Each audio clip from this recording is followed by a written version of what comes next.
Plug it in and grip the plastic, flip the switch, the button mash it, shove it in like Mike, I slam it, cartridge based like Jupot habits. In your face, ain't bits of magic, robot sounds and pixel planets. Don't stop now, you almost have it, beat the round and fight the track. Today's featured console is the NES. Alright, so picture this. You're just trying to survive another day in high school. You got the pop quizzes, you got the cafeteria food, not always good, and if you're really unlucky, you get detention. But some of the even less lucky end up with a school full of ghouls instead of algebra homework. So this is Ghoul School and the story of Spike O'Hara. Let's dive in and see what this is all about. It's definitely a low-tier legend. Yeah, you see all those names right there? None of those matter except for Scott Marshall. Keep that in mind for later. And the publisher are some scumbags from Electro Brain. Welcome to Ghoul School for the NES, a spooky little oddball from 1992 that nobody asked for, but somehow it still haunts me. Developed by Imagineering, published by those scumbags at Electro Brain, this one dropped way too late in the NES life cycle. But it's got enough Halloween flavor to make it worth cracking open, like some kind of cursed lunchbox. Hey, I got 2 of those behind me. You play as Spike O'Hara, your average cool guy punk student who accidentally brings a cursed skull to class. Yeah, that's not gonna end well. He accidentally brought it. It was cursed with a psychedelic glow. Well, if you're wondering what happens next, I've got the story for you. I've got the scoop. Inside of the game manual, there's a whole storyline at the beginning introducing all the characters and Spike O'Hara's origin story, for lack of a better term. So let's see what that brings in. I've put this cute little clip show together for you. One day, Spike O'Hara, senior of Ghoul School High, was walking home from school. The date, Wednesday, October 29, 1991. As he was accustomed to, Spike cut across the local cemetery, which provided a shortcut home. As he entered, a gleam caught his eye. Spike walked over for a closer look, and when he found the source, he was astonished. There sat, at the base of a grave, a skull. Spike stooped down, unearthed the skull, and discovered it was engulfed in a psychedelic glow. A storm front suddenly blew in, and Spike was caught in it. He decided to bring the rare skull to anatomy class the next day. He scooped it up, put it in his backpack, and headed home. The next day, Halloween Eve, Spike showed the skull to his teacher, Dr. Ernest Femer. The doctor was so impressed, he asked to keep the skull for a special study. Spike agreed, but he worried because the skull was twice as big as it was the day before, and it glowed more than ever. He thought the skull was laughing at him as the doctor placed it on the pedestal. Outside, the storm raged on. This entire episode disturbed him, but he shrugged his shoulders and with the doctor left the room. Once alone, the skull transmitted a message to the realm of the dead. The ghouls had begun their assault. Spike's concern for the day, however, was finding a date for tomorrow night's annual Halloween dance. The only person to cross his mind was Samantha Pom Pom, the beautiful head cheerleader.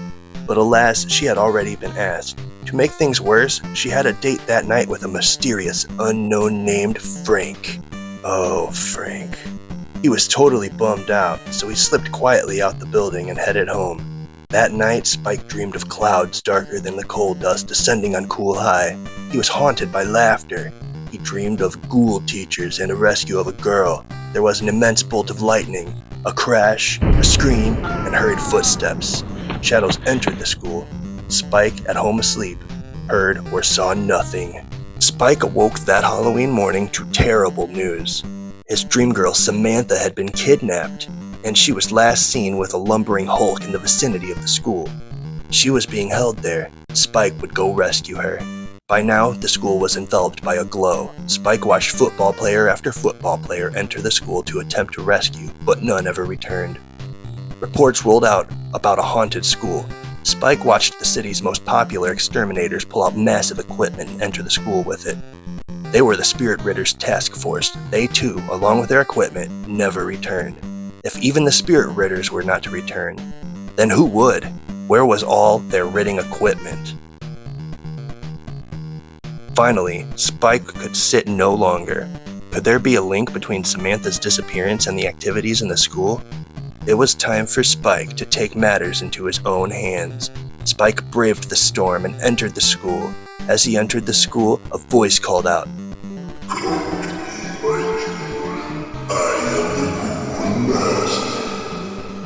to me and see what is mine." The double door slammed shut behind Spike and locked. Suddenly, surviving school had taken a whole new meaning. Ghoul School is like Metroid meets Castlevania, but made entirely out of bad decisions. You explore the school, collect shoes, and grab weapons that range from the predictable, like the baseball bat, to the ridiculous, like a towel whip or a super soaker full of holy water. Like Mega Man or Metroid, each weapon has its own use. Some enemies can only be killed by certain weapons, while other enemies can be killed by almost every weapon.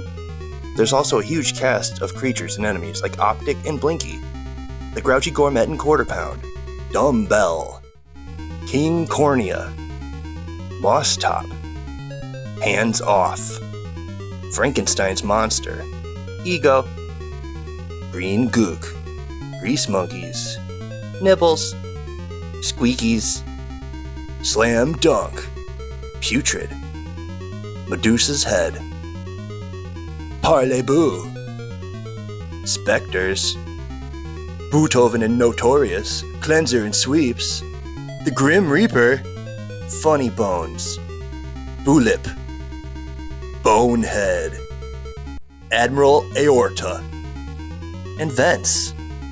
Yeah, Vents do damage. Alright, now that we've seen the colorful crew of creeps out to ruin Spike O'Hara's day, let's talk about what it actually feels like to move through this haunted high school. You'll notice pretty quick that Ghoul School's controls have a little personality. The jump, for example, it's kind of infamous. The developer wanted to make it feel more realistic, so Spike doesn't just float like Mario or Mega Man. Instead, he's got weight. You commit to that jump, and gravity does not care about your feelings. It's not broken, but it'll definitely make you rethink how you line up every leap. Movement in general has this slippery, almost loose feel, like Spike's wearing socks on a freshly waxed floor. Guess that janitor's really been getting to work. It's jarring at first, especially when enemies or projectiles come flying in. Like those little eyeball creatures, my god, they have messed my day up more than once. But after a while, you kind of tune in to its rhythm. Once you learn how to work with the physics instead of against them, it actually adds a weird little charm. Like you're mastering an old school dance. And when it all clicks, it's satisfying. You start timing your jumps, chaining attacks, and navigating the school with a sense of flow that makes you feel like Spike's finally getting his footing, both literally and metaphorically. It's rough around the edges, sure, but that's what's part of the magic. Ghoul School doesn't play like other NES games, and once you adapt, that's kind of what makes it memorable. The visuals are wild, bright, cartoonish monsters with horror comedy vibes. Like if Ghostbusters and the Toxic Avenger had a pixel baby. Fun fact, Scott Marshall actually had extremely ambitious plans for these sprites. For example, he wanted the school bell to ring occasionally and have monsters rush through the hallways as if they're going to class, forcing Spike to hide in a locker for safety until the bell was over. The Grim Reaper also was supposed to hover behind you and follow you while you were low on health. There were even more features left out due to Electrobrain's ignorance. Like Spike was supposed to be a black kid. Scott felt like black kids didn't have enough representation in gaming back then, and wanted to change that, but the producers shut that down as they felt it would alienate their white audience. Sure, whatever. One thing that didn't disappoint in my personal opinion though, the soundtrack. It's pure haunted arcade energy. Half the time, it sounds like the composer was being chased by the very ghosts he was scoring for. I mean that as a compliment.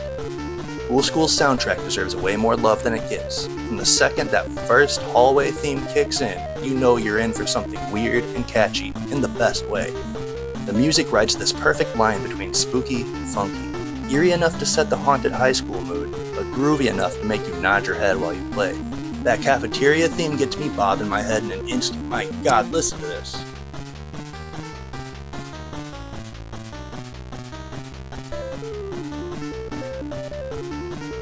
Each area of the school brings its own flavor too. One hallway might pulse with mysterious synths, another bounces with this Halloween-style rhythm that almost feels heroic. The entire soundtrack keeps things fresh, even when you're wandering around, figuring out where to go next. Yes, it's repetitive, but back then, what wasn't? Who didn't listen to the original Mario theme song 5 billion times in a row? It's a very replayable classic, so you didn't have a choice. The sound effects, though, pure retro charm. Crunchy hits, ghostly squeaks, those little jingles when you grab a weapon or power up, it all works together to give Ghoul School a personality that sticks with you. It's not just background noise, it's part of the game's identity. It's weird, it's catchy, and honestly, it's kind of brilliant. Whenever you defeat an enemy, there's this ridiculous clicking, scoring sound that goes off that, it is kind of annoying in parts when you're trying to listen to that groovy beat, but it's satisfactory. You feel like you achieved something. This game, I just can't say enough about.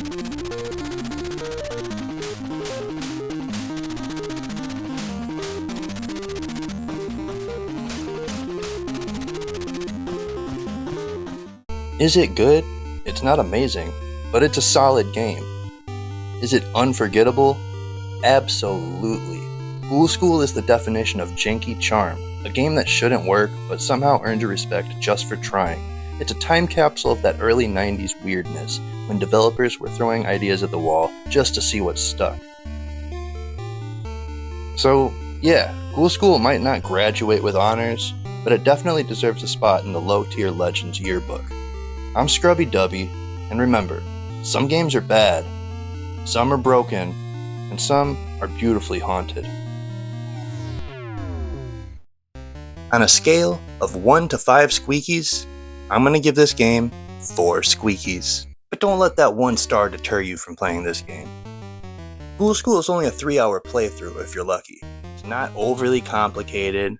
It's got a debug mode you can put in at the Electro Brain logo to even skip through levels if you need to.